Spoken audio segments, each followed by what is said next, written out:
Austurbrú að fara af stað með margt spennandi verkefni sem tengist hafinu, enda hafsækin starfsemi mjög svo áberandi á Austurlandi. Við erum að fara af stað með lausnamót sem kallast Hacking Austurland og þetta verkefni er nýtt á nálinni.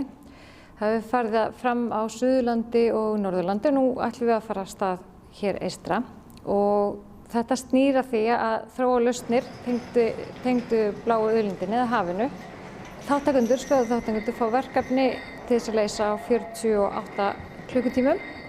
Þannig að það verður sjálfsagt mikið unnið þessa daga og lokakynning og lausn verður síðan kynnt á tæknindeginum laugardaginn 2. október sem er fyrirhugaður hérna í Neskaupstað. Hverjum þetta ætlað? Þetta verkefni er bara ætlað öllum sem hafa áhuga á að skoða eitthvað nýtt, pröfa eitthvað nýtt og gera eitthvað nýtt.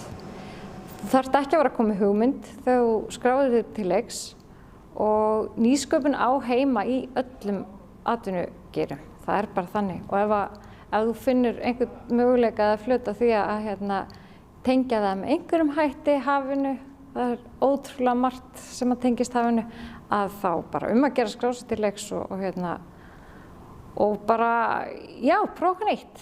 Hvaða aðstoð fá þá þátttakendur?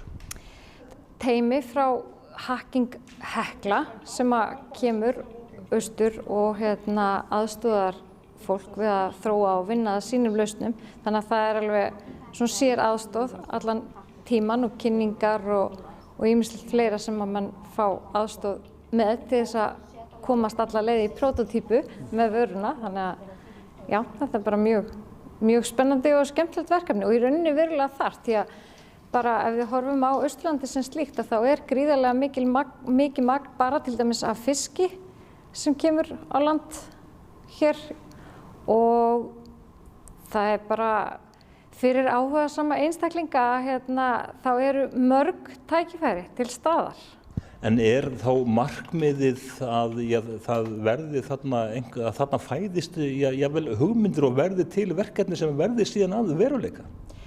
Já, það er markmiðið að hér verði til hugmynd og viðskipta tækifæri.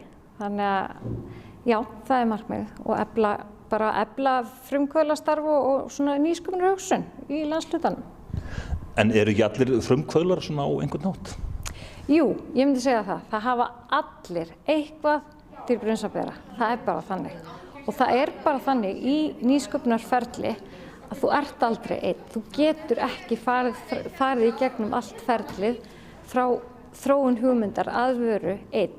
Þú þarft alltaf einhverja með þér. Teymið er lykilatriði í nýsköpunarferli. Það er bara, og það er líka bara svo gaman og líka sérstaklega gaman þegar ólíkir aðilar koma saman og líka bara þannig að þeir þekkjast ekkert, þá oft verður til uppspretta alls konar hugmyndum, spennandi. En þeir sem að taka þátt í þessu að á meðan á því stendur þá gengur væntanlega ýmislegt á og það verður svona skipuleg og vel unnið, brett upp ermarnar. Já, heldur betur. Þetta eru eins og ég segi, þetta eru 48 tímar og það er bara starta seinni part á 50 degi í þessu flotta húsi Múlanum og hér verður unnið bara fram eftir að kvöldi og síðan bara strax daginn eftir og með skipulögðu teymi sem að kemur til með að hjálpa þáttakendum í gegnum ferlið allt og það verður ákveðin sigur þegar að verður komin vara í hendurnar og fara að kynna á fyrir fjárfestum og annað sem verða til staðar líka. Þannig að þetta er bara mjög spennandi. En þið hjá Austurbrú, þið eru með fleiri verkefni sem að tengjast að hafinu og farið niður í grunnskólana? Já, við tökum þetta svolítið svona alla leið núna í nýsköpun og hafinu tengdu. Og nú ætlum við að fara af stað með nýsköpunarkeppni í sjávarútvegi fyrir krakka sem að hafa lokið við sjávarútvegsskóla unga fólksins og við ætlum að byrja, af því þetta er nýtt á nálinni hjá okkur þá ætlum við að byrja með í rauninni 3 skóla og þetta er samstarfsverkefni Matís á Austurlandi og Verkmenntaskólans á Austurlandi og Austurbrúar. Þar sem að unga fólkið ætlar að vinna með kvarnir úr uppsjávarfiski og þetta er 6 vikna verkefni sem að byrja núna í þessari viku og sama með það, þau koma til með að kynna sína lausn á tæknidaginn líka. Þannig að nú fá þau ákveðin tíma innan stundaskrár að vinna að þessu verkefni næstu 6 vikurnar. Það verður ofsalega spennandi að sjá hvað þeim dettur í hug, því þau eru ótrúlega hugmyndarík líka.